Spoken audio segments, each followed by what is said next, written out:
Salut à tous, bienvenue dans cette nouvelle vidéo. Je suis actuellement dans un TER Normandie et je vais faire la gare de Bréval aujourd'hui accompagné de mon très cher acolyte Demby. C'est parti.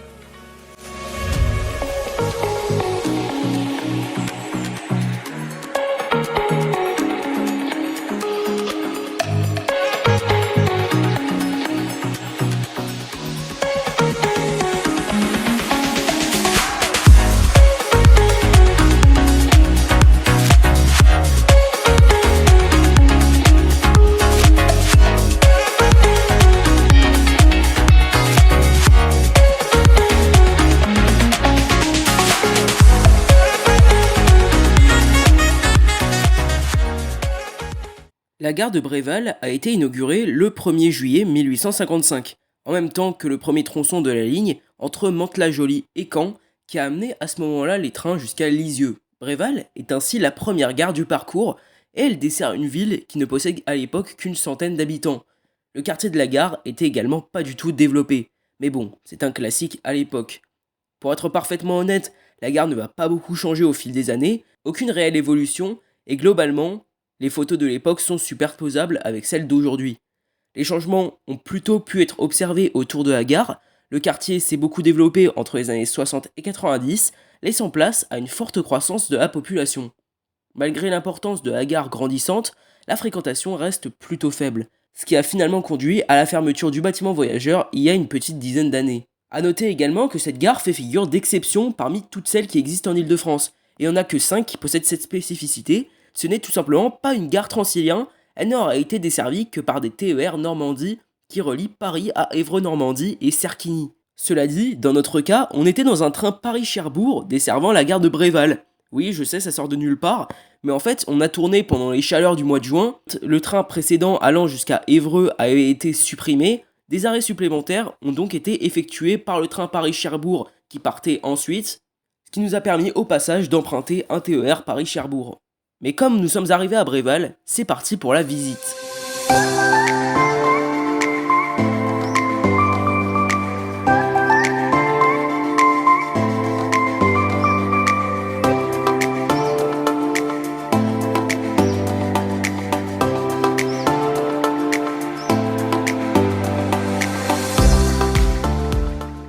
Alors d'habitude, quand je parle des quais, je me répète un peu parce que c'est toujours pareil, mais là, on a quand même une partie qui est rehaussée et une partie qui ne l'est pas. Mais le pire, c'est que la partie qui est rehaussée, c'est même pas celle la plus empruntée par les voyageurs, car c'est celle la plus loin des entrées et des sorties et celle la plus loin du bâtiment voyageur. Donc vraiment, la logique m'échappe complètement. Pourtant, les quais ont bien été rénovés récemment, en 2024, mais seulement la partie la plus inutile des quais a été rehaussée.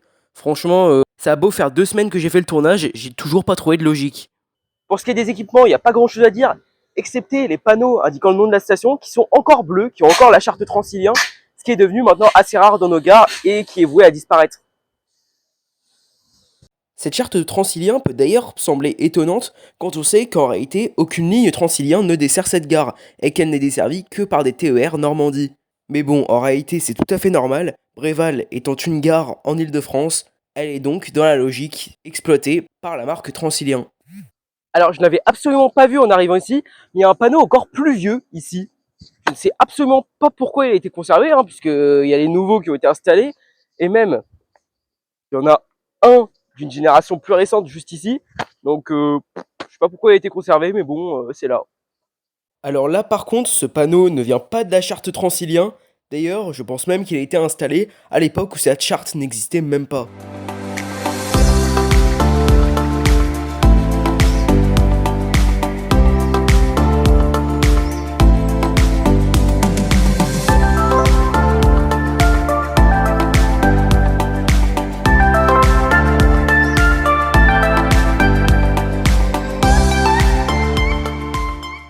Il y a un abri qui semble classique comme ça, mais qui en réalité nous fait voyager dans le magnifique monde sous-marin. Voilà, c'est la faune à Bréval, donc c'est génial. Il y a un autre abri un petit peu plus atypique, qui cette fois nous fait voyager dans le merveilleux monde de la flore. Voilà, c'est la flore à Bréval. Mais bon, le côté ensoleillé du truc, bon, comme quand il fait moche, ça peut permettre d'oublier la météo, mais bon, aujourd'hui, le soleil, on l'a un peu dans la réalité, quoi. Donc bon, ça sert pas à grand chose. La gare se dote d'un petit bâtiment voyageur, tout de briques rouges, hein, c'est assez joli, mais je sais pas s'il est encore ouvert ou pas, car d'un côté, l'aménagement à l'intérieur montre qu'il n'est pas complètement délabré, mais de l'autre, aujourd'hui, il est fermé. Pourtant, on est un jour de semaine, on est mardi. Bon, après vérification, même si je pense que l'intérieur du bâtiment voyageur est encore accessible à certaines horaires, car vu les équipements à l'intérieur, ça m'étonnerait qu'il soit totalement abandonné, par contre, le guichet semble fermé depuis une petite dizaine d'années. Désormais, les voyageurs peuvent acheter des tickets en direction de l'Île-de-France grâce à une borne sur le quai vers Paris, mais ce qui est vraiment dommage, c'est qu'il est aujourd'hui impossible d'acheter des billets en direction d'Évreux-Normandie. Autant dire que c'est dommage et pas très pratique.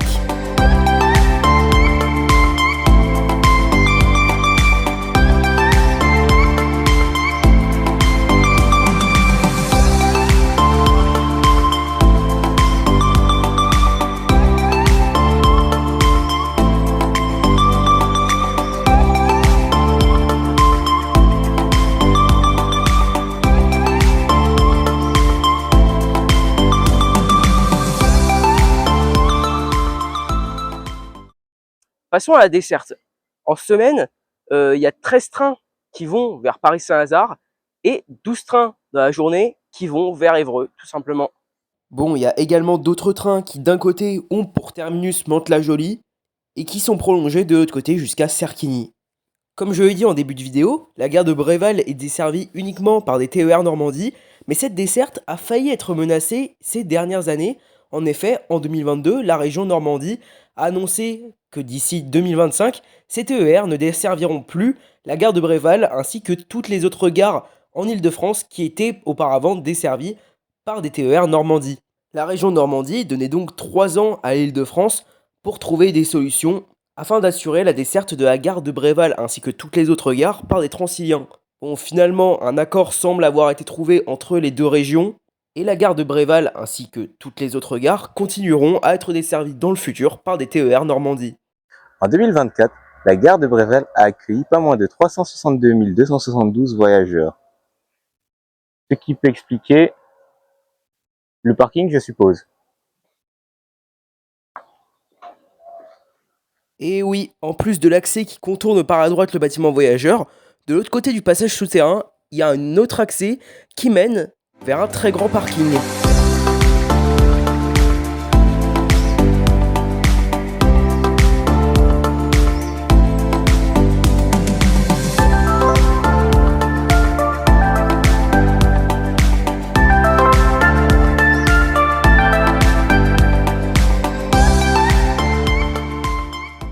La gare de Bréval est desservie par 5 lignes de bus au total, le 78-25, le 74, le 88A, le 89 et le 91.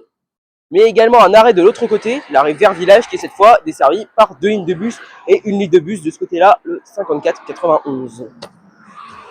Bref, autant dire que la gare de Bréval est plutôt bien desservie en bus, mais une de ces lignes de bus est particulière, c'est le 78-25. Cette ligne de bus a été créée en septembre 2024 et elle relie la gare de Bréval à La Défense. Autant dire que ça sort de nulle part, mais c'est vraiment très sympa, ça permet ainsi aux travailleurs de la gare de Bréval ainsi qu'à toutes les stations intermédiaires de rejoindre La Défense pour aller travailler ou tout simplement pour rejoindre la petite couronne.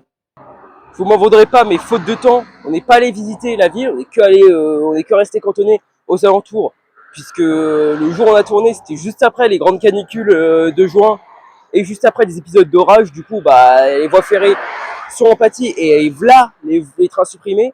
Mais en gros, il y a encore pas si longtemps, les alentours de la gare, il y avait strictement rien, hein, c'était vraiment le désert. Mais cela a changé entre la fin des années 60 et le début des années 2000, lorsqu'un vaste plan immobilier a été adopté et que des habitations ont été construites.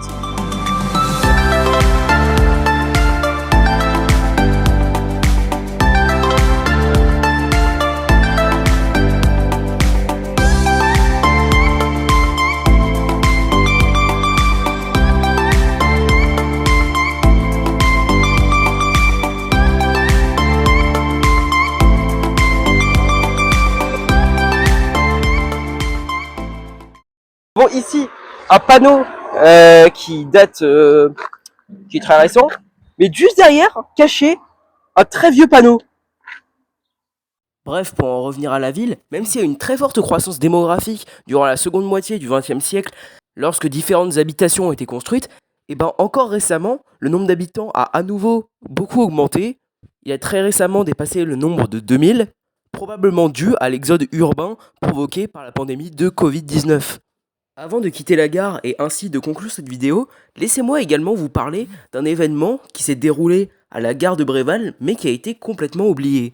Le 14 mars 1972, un train direct allant jusqu'à Caen déraille à l'entrée de la gare de Bréval. Cet accident a beau avoir été oublié, le bilan humain a été quand même plutôt lourd, malgré l'intervention rapide du personnel alentour limitant le nombre de dégâts. Il y a quand même eu 4 morts, dont le conducteur, et 45 blessés. Autant dire que c'est pas rien. Pourtant, il n'y a aucune plaque commémorative dans la gare qui permet de se souvenir de cet accident et de rendre hommage aux personnes décédées. Je trouve ça vraiment dommage. C'est la fin de cette vidéo. Merci d'avoir regardé jusqu'au bout. J'espère qu'elle vous aura plu. J'espère que vous vous abonnerez, vous likerez et que vous commenterez, parce que sinon, voilà, je vous en voudrais énormément.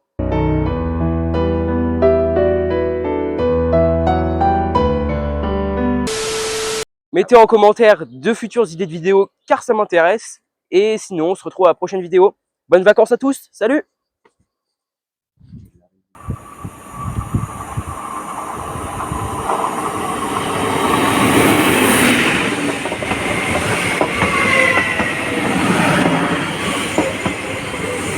Merde. T'inquiète, t'inquiète, t'inquiète, on l'a.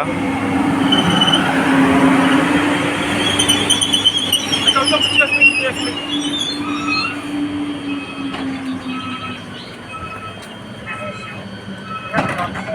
Et SNCF Voyageurs vous souhaite la bienvenue à bord de notre train nomade à destination de Paris-Saint-Lazare.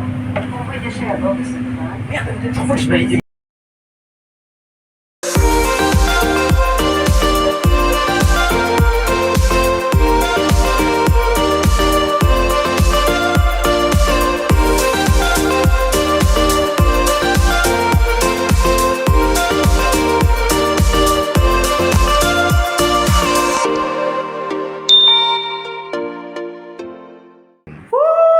Ambiance de dingue dans le 7-8.